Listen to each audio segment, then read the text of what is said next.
ایران نے فنڈز میں تاخیر کرنے پر بھارت کو چابہار پروجیکٹ سے الگ کر دیا۔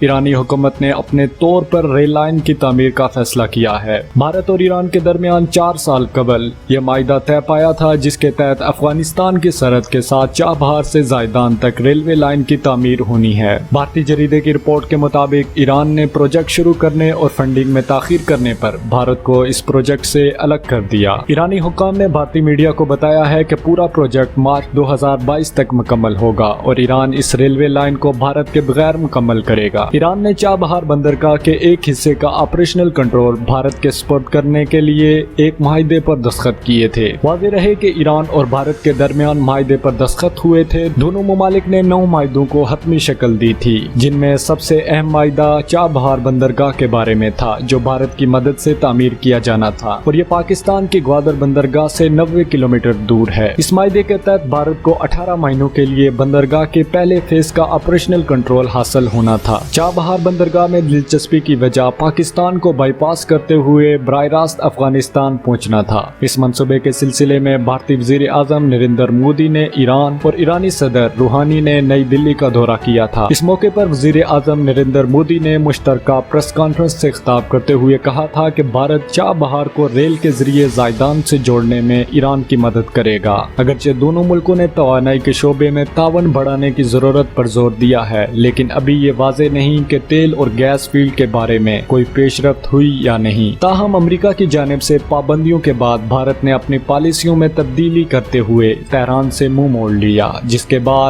بعد دونوں ملکوں کے درمیان تعلقات خاصے بگڑ گئے جبکہ پاکستان اور تہران کے درمیان اس دوران تعلقات میں بہتری آئی۔ بھارت جنوبی ایران کے ان آئل فیلڈ سے تیل اور گیس نکالنے کے لیے کنٹریکٹ حاصل کرنا چاہتا ہے جن کی ممکنہ مالیت اربوں ڈالر ہوگی لیکن برسوں سے جاری مذاکرات میں کوئی ٹھوس پیش رفت نہیں ہو سکی ہے۔ بھارت بنیادی طور پر پاکستان کی مغربی سرحدوں پر دباؤ بڑھانا چاہتا تھا تاہم خطے کے بدلتے حالات نے ایک طرف بھارت کو پریشانی میں مبتلا کر دیا۔ بھارت خطے میں تنہائی کا شکار ہو رہا ہے تو دوسری جانب چین اور دیگر ہمسایہ ممالک کے ساتھ سرحدی تنازعات پر نئی دلی کی پریشانی میں اضافہ ہوا ہے۔ وہیں افغانستان میں طالبان کی بڑھتی ہوئی طاقت کی وجہ سے بھارت کے منصوبوں پر پانی پھر گیا ہے اور مغربی سرحد کی طرف سے بھارت کے لیے دہشت گردی کے راستے بند ہو گئے ہیں اور کابل کے علاوہ افغانستان میں طالبان کا کنٹرول ہے۔ اسی طرح ایران کی سرحدوں کے بارے میں تہران اور اسلام آباد کے درمیان پچھلے چند سالوں میں قربتیں بڑھی ہیں۔